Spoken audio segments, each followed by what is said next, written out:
right, calculus, I want to do a couple of things with you. I want to go over a little bit of the homework over the last couple of days. I don't want to spend a lot of time doing that, but section 6.1, I gotta look at what that was. Section 6.1, page 317, for a couple of you did not go well. And then someone asked me for just a couple out of the homework out of 6.2. So I'm going to go over just a little bit very, very quickly. Hi, Rolls. So for section 6.1 on 317, if it went well for you, he's fine. It seemed to go very well for you, but if it didn't go well, it seemed to not go well at all. So on page 317, I'm going to do one question out of one question out of two, and then that should cover what you're doing because it's the same thing through both of them. So for number one, it says they give you the derivative, so you don't have to find the derivative. They give you the derivative. Determine where is the function increasing and where is it decreasing. So you had to do 1A, C, E, and G. So I'm just going to randomly pick E. No, I haven't even looked at it. I'm just going to pick E.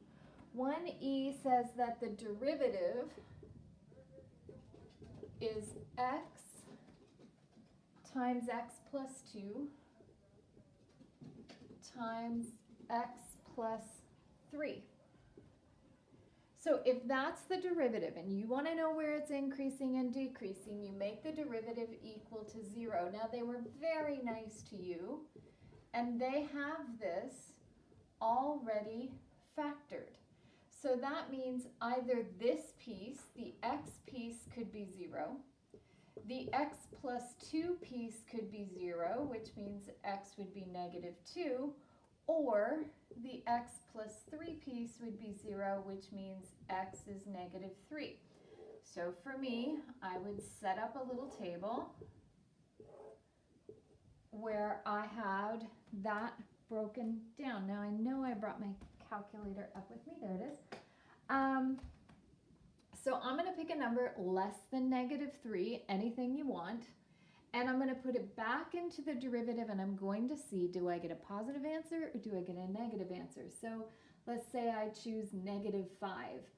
This would be negative 5. Negative 5 plus 2 would be negative 3.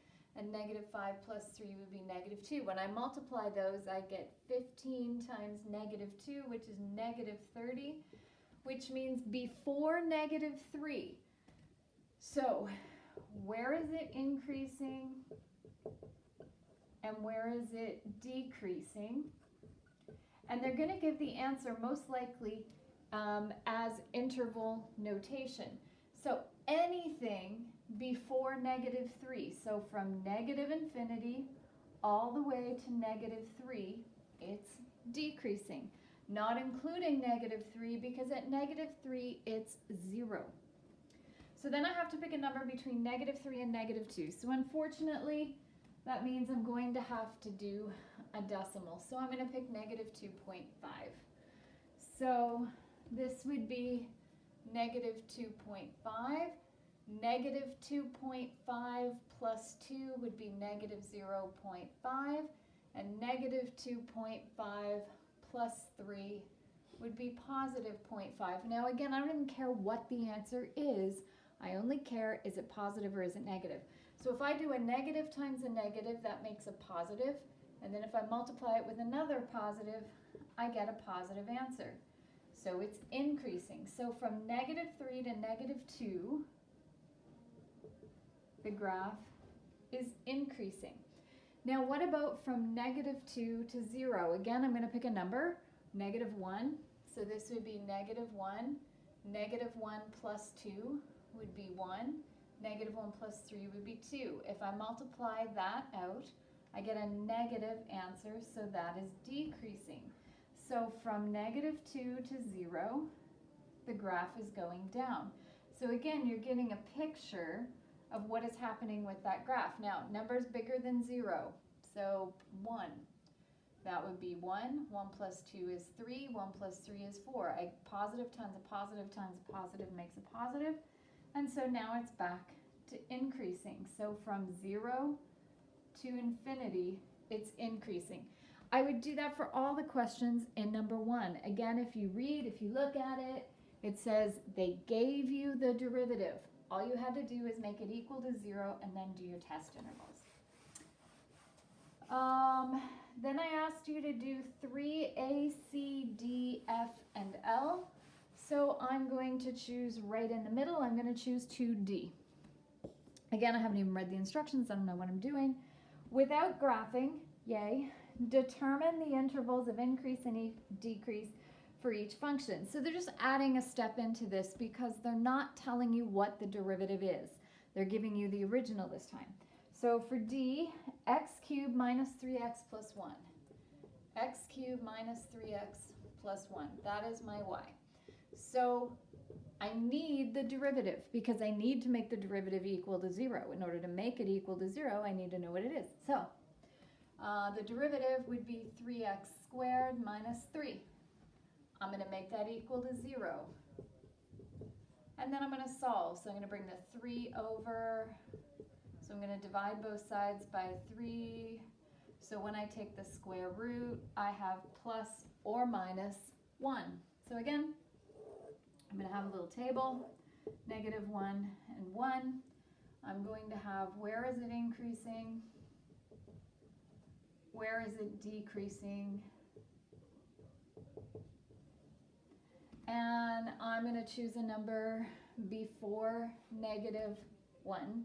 So like negative 2.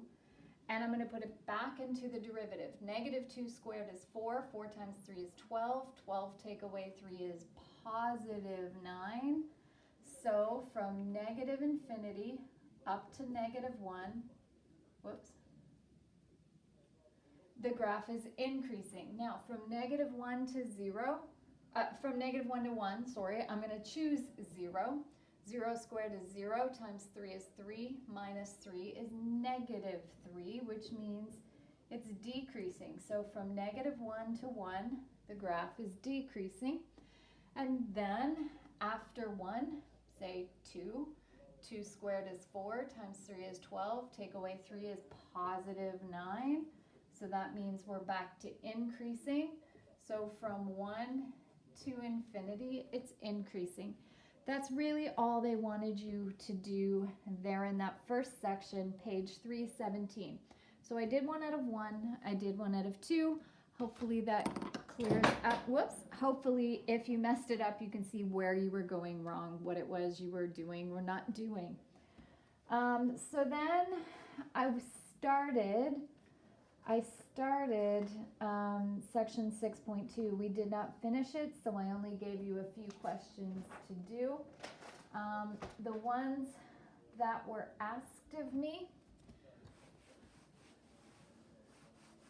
was 1B and 3A and F. Those were the ones that I got a message about. So if you were struggling with this, that's fine. We can look at that. So 1B was talking about a graph. Now I'm not going to graph this very accurately. That's okay. I don't need to.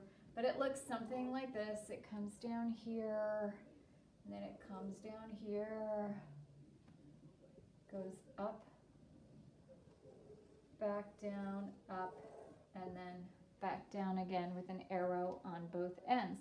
It says find the absolute max, the absolute min,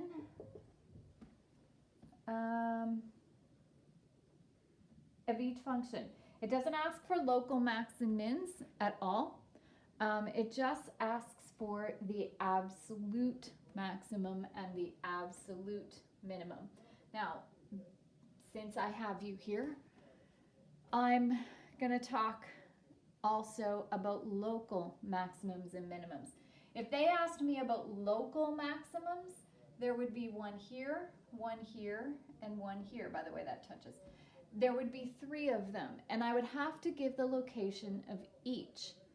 Only one of them, though, so this is a local max. This is a local max.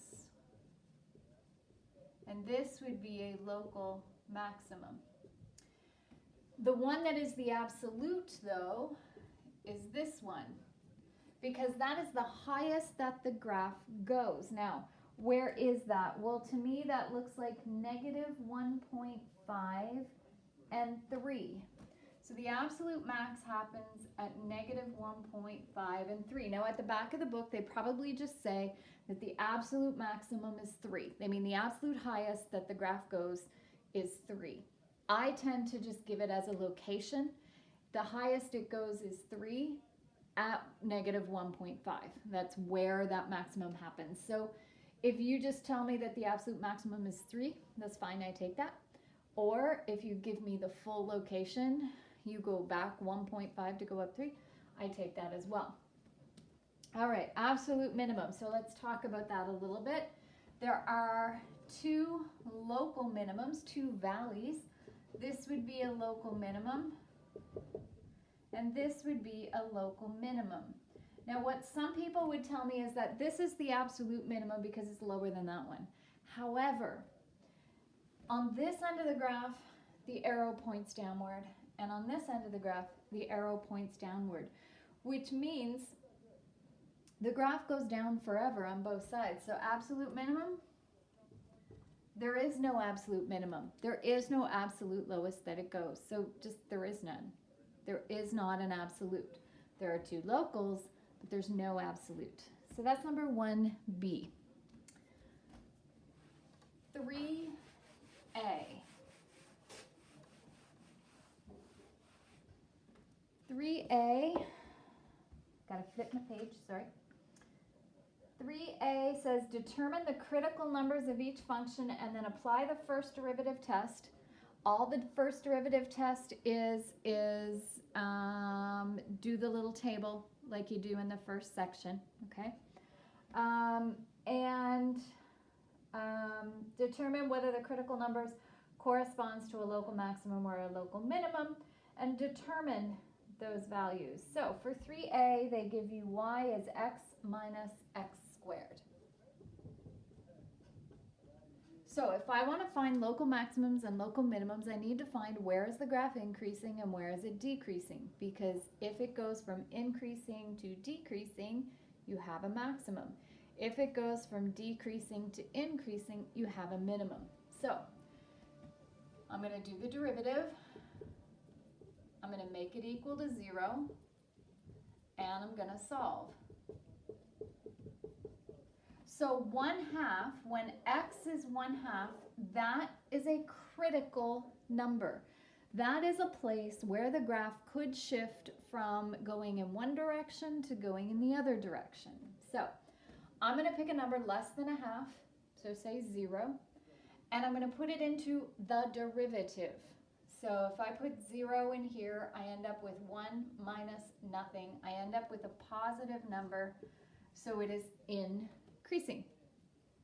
So then I'm going to pick a number after 1/2, say 1, and this would be 2 times 1 is 2, so 1 take away 2 is negative 1, so the answer is negative, so it goes to decreasing. So the graph is doing this. So that means I have a local maximum when my x is 1/2. Now I don't know what the y value is. How high does that graph go? I need a y value. This is y. Y is x minus x squared. So I would do 1/2 minus 1/2 squared. Well, 1/2 squared is 1/4, and 1/2 minus 1/4 is 1/4. Are you impressed with my fraction skills? You should be. All right, so the maximum that this graph goes is 1/4. So again, if I were to graph this, what I know is that 1/2, so 1/2 a square over, you go up 1/4 of a square, and that's the highest the graph goes. it goes down on either side of that because that's a local maximum. And so I already know the basic shape of the graph. Now I don't know how skinny that is. Like, is it a super skinny one or is it a wide one? I don't know that, but I at least know the general shape of what the graph is going to look like. We'll get into that other stuff in later sections. So F.